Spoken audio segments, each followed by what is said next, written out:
Bonsoir Adrien. Bonsoir Virginie, bonsoir à tous. On débute ce journal à Mayotte où l'on pensait se remettre du passage du cyclone Chido, mais la tempête Dikeledi et de nouvelles alertes météo ont anéanti les espoirs d'une rentrée scolaire dans les prochains jours.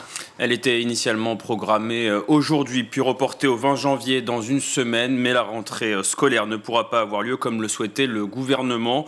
La plupart des locaux viennent de servir de centre d'hébergement à près de 15 000 personnes. Il faut tout nettoyer dans un premier temps, réaménager ensuite, et puis un bon nombre d'établissements, il faudra tout simplement reconstruire. Le constat de Guillaume Dupré-Wekeza, directeur d'un établissement à Mamoudzou. Ça c'est le premier bâtiment. Sur le premier bâtiment, on a 3 salles. On en a une qui est ici, 2 qui surplombent, avec une grande terrasse. Les 2 qui surplombent, il n'y a plus de toiture du tout. Il n'y a plus de charpente non plus. Et elles sont complètement ravagées à l'intérieur. Vu de dedans, vous allez voir, c'est comment c'est impressionnant.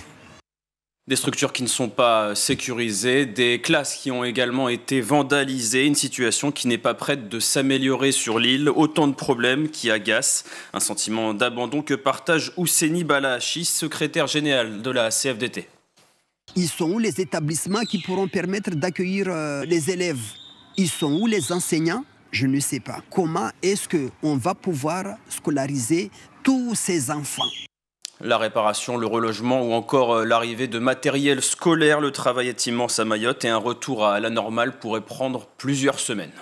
Dans les Deux-Sèvres, cette initiative inédite depuis la rentrée 2024, des élèves de 6 collèges du département suivent des cours de sapeurs-pompiers. Oui, des cours au même titre que les mathématiques ou le français. Des élèves de 4e apprennent à la fois la théorie et la pratique des enseignements dispensés par des pompiers volontaires du SDIS. Les détails du colonel Thibaut Niederlander. Évidemment, ça commence plutôt en première année par des enseignements théoriques pour que les jeunes s'acculturent au milieu de la sécurité civile et au milieu des sapeurs-pompiers. Donc ça va être des cours sur les lances à incendie, ça va être des cours sur les techniques d'intervention, ça va être des cours sur les grades, ça va être des cours sur l'organisation des sapeurs-pompiers aussi, parce que c'est des jeunes qui n'y connaissent encore rien. Et puis petit à petit, au fur et à mesure, quand on rentre dans les enseignements, c'est de plus en plus pratico-pratique pour qu'ils apprennent là les techniques d'intervention, ils apprennent à utiliser les lances, ils apprennent à utiliser les tuyaux, ils apprennent à faire plein de choses, tout ce qui leur permettra plus tard de faire face aux situations qu'ils seront amenés à rencontrer. Des enseignements qui mobilisent 2 heures par semaine sur la base du volontariat et qui ne comptent donc pas pour les épreuves du brevet ou même du baccalauréat. Car oui, le programme dure jusqu'à 4 ans pour les plus déterminés avec un objectif bien précis derrière, constituer une réserve de pompiers volontaires pour un secteur qui manque cruellement de personnel. Il y a plusieurs intérêts. Le premier, évidemment, c'est d'essayer de multiplier le nombre de jeunes sapeurs-pompiers pour, en quelque sorte, essayer de compenser la crise de l'engagement que l'ensemble des SDIS de France subissent avec une forme de diminution de notre ressource en sapeurs-pompiers volontaires. Et donc, nous avons constaté que dans nos recrutements, une très grande majorité de ceux-ci sont faits par des jeunes qui viennent des jeunes sapeurs-pompiers. Et donc, en multipliant le nombre de jeunes sapeurs-pompiers, on espère favoriser ensuite le recrutement de sapeurs-pompiers volontaires et aussi le recrutement de sapeurs-pompiers professionnels. Avec ce modèle simplement sur 6 collèges, c'est plus de 200 sapeurs-pompiers volontaires qui pourraient bientôt être formés. Une initiative dans les Deux-Sèvres peut être bientôt reproduite ailleurs en France. Des futurs sapeurs-pompiers en devenir et des jeunes qui s'intéressent à ce métier, mais pour d'autres, c'est plus compliqué. On s'intéresse à ces ados qui décrochent du système scolaire. Chaque année en France, ils sont entre 80 et 100 000 à le quitter sans diplôme, sans formation et sans emploi. Et les profils de ces jeunes ne se ressemblent pas toujours. Tout comme les raisons de leur décrochage d'ailleurs, de la phobie scolaire au harcèlement en passant par des troubles de l'apprentissage ou des problèmes familiaux, sociaux. Au micro-lycée d'Amiens en Picardie, les enseignants prennent en charge des jeunes de 16 à 25 ans dans des classes à effectifs très réduits, une quinzaine d'élèves en moyenne. Iris, 17 ans, en fait partie. Je suis arrivé au micro-lycée parce que j'ai pas réussi ma première, phobie scolaire et décrochage et des crises de panique, du stress. Ça m'arrivait des fois de peur de carrément perdre l'usage de mes jambes. Je pouvais plus marcher.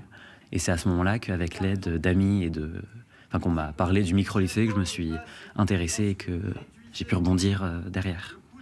C'est tellement un rythme différent, une bienveillance qui est impossible, mais vraiment impossible dans les lycées normaux, quoi, parce qu'en fait, il y a vraiment quelque chose de personnel.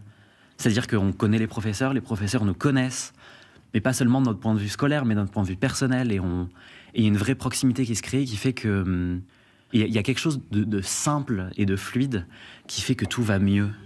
Il y a beaucoup d'écoute. On dit quelque chose, on se sent, quelqu'un nous entend en face. D'après les chiffres de l'éducation nationale, le taux d'abandon scolaire était l'année dernière d'un peu moins de 8%. Et si vous voulez en savoir plus sur ce sujet du décrochage scolaire réalisé par Cécile Bidot, je vous invite à découvrir le podcast Interception de France Inter, Raccrocher les décrocheurs. On termine avec un mot de l'actualité internationale et le Pakistan qui accueillait ce week-end un sommet sur l'éducation des filles. Plus de 40 pays étaient représentés. Des militants avaient également répondu présents, notamment la lauréate du prix Nobel de la paix, Malala Yousafzai.